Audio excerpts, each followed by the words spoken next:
Yes అయితే ఇవాళ morning Delhi నుంచి అహ్మదాబాద్ వచ్చింది ఈ ఫ్లైట్.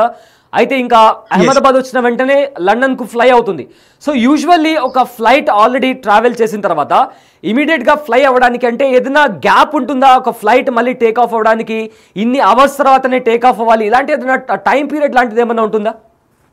నో సార్, అలా ఏముండదు. బట్ కొంచెం బ్రేక్స్ అవన్నీ కూల్ డౌన్ కావడానికి they will take some time.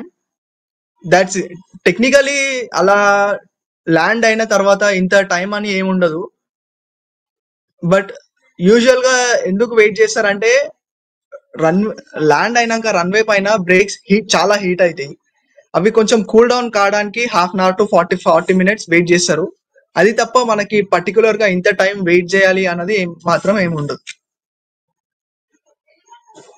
Right. అయితే చాలా డౌట్స్ ఇంకా చాలా క్వశ్చన్స్ కూడా వస్తున్నాయి. బికాజ్ టేక్ ఆఫ్ అయిన 5 minutes లోపల అంటే with in fraction of seconds ఇప్పుడు మేడే కాల్ అనేది కూడా ఒక ప్రస్తావన వస్తుంది. సో యూజువల్లీ మేడే కాల్ అనేది లైఫ్ థ్రెటనింగ్ సిచ్యువేషన్ ఉన్నప్పుడు, లైక్ హైజాక్ అయినప్పుడు ఇలాంటి సిచ్యువేషన్స్లో మేడే కాల్ అనేది చేస్తారు.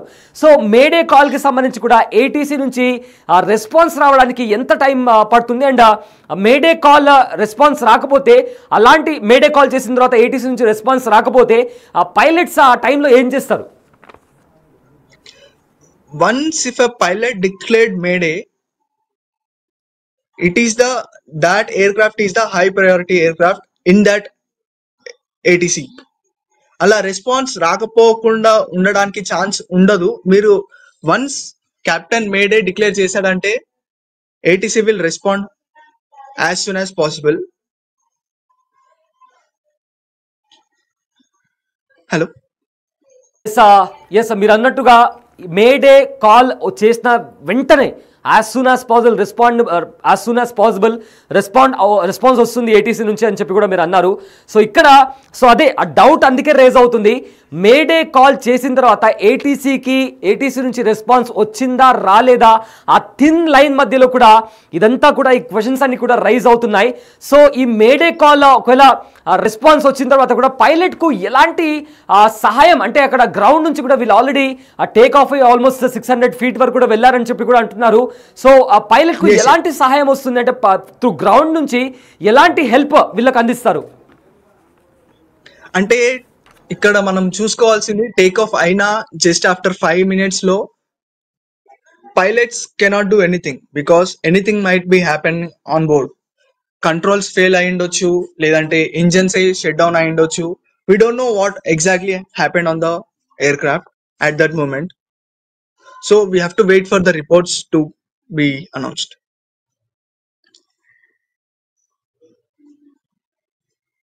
ఎస్ అయితే వన్ లాస్ట్ క్వశ్చన్ హరికృష్ణ. అయితే ఇక్కడ మెయిన్ ముఖ్యంగా అడగాల్సిన క్వశ్చన్, సో ఏదైతే టేక్ ఆఫ్ అయిన తర్వాత fraction of very unfortunate situation, very unfortunate incident అని చెప్పాలి. ఇది ఆల్మోస్ట్ 200 కంటే పైన అక్కడ అందులో ప్యాసింజర్స్, క్రూ మెంబర్స్ చాలా మంది ఉన్నారు. సో ఈ ఇన్సిడెంట్కి సంబంధించి ఇంజన్ ఫెయిల్యూర్, సో సాధారణంగా ఒక ఇంజన్ ఫెయిల్ అయితే మరొక ఇంజన్ కూడా ఎగ్జాక్ట్లీ నాకు టెక్నికల్గా తెలీదు, you might know better. So ఈ ఇంజన్స్కి సంబంధించి కూడా ఒక ఇంజన్ ఫెయిల్యూర్ అయితే ఇంకో ఇంజన్ ఆల్టర్నేట్గా పనిచేస్తుందంటూ కూడా అంటారు. బట్ అది కూడా ఆ ఛాన్స్ కూడా దొరకకుండా, ఈవెన్ పైలట్కి సేఫ్గా ఎక్కడైనా టేక్ ఆఫ్ చేసే ఛాన్స్ కూడా లేకుండా ఈ ఇన్సిడెంట్ జరిగినట్టు కనిపిస్తుంది. So in your perspective, with your experience, ఏమై ఉండొచ్చు? టు బి హానెస్ట్, మనము అట్లా ఎగ్జాక్యురేట్ చేసి చెప్పకూడదు. ఎందుకంటే ఇలాంటి సిచ్యువేషన్స్ ఫ్యూచర్ లో కావద్దని కోరుకుందాం, కానీ పాస్ట్ లో మాత్రం అయ్యాయి. This is not the first one which happened, not in India but across the globe. ఇలాంటి ఇన్సిడెంట్ చాలా అయ్యాయి. For example we can take Hudson river crash. అది కూడా ఇలానే just after take off 2 engines shut down అయిపోయాయి. Luckily captain సల్లీ తీసుకెళ్లి Hudson river లో land చేశాడు కాబట్టి he saved all the passengers lives. Around ఆ ఫ్లైట్ లో కూడా అరౌండ్ 155 passengers ఉండే, బట్ దే ఆల్ సర్వైవ్.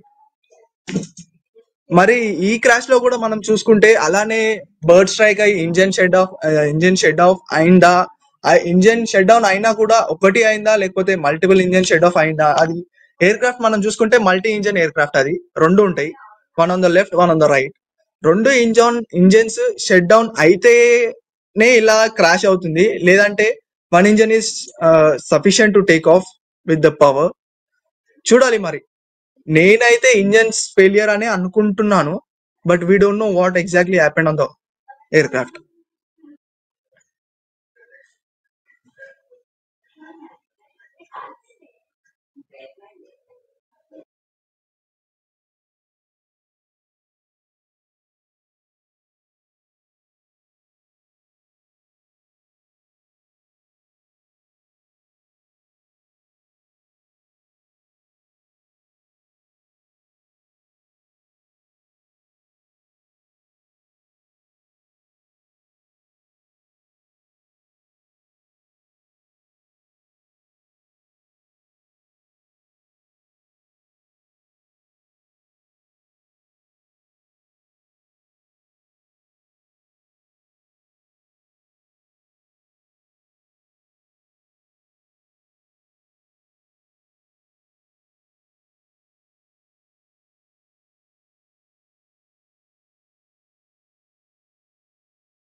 జరిగిన వెంటనే అంటే ఏటీసీకి మేడే కాల్ చేసిన with in fraction of minutes, fraction of seconds.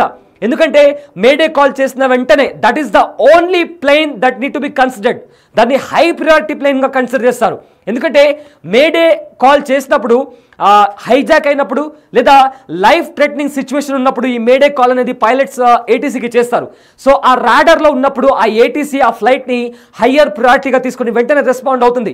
So ఇక్కడ ఏటీసీ నుంచి రెస్పాన్స్ వచ్చిందా రాలేదా అనేది కూడా నో రెస్పాన్స్ అనేది కూడా చెప్తున్నారు. అయితే ఎగ్జాక్ట్గా మేడే కాల్లో ఏం చెప్పారు, ఆ రెస్పాన్స్ రాకపోవడం వల్ల ఆ ప్రమాదం జరగడానికి కారణం ఏమై ఉంటుంది అని కూడా ఒక డౌట్ వస్తుంది.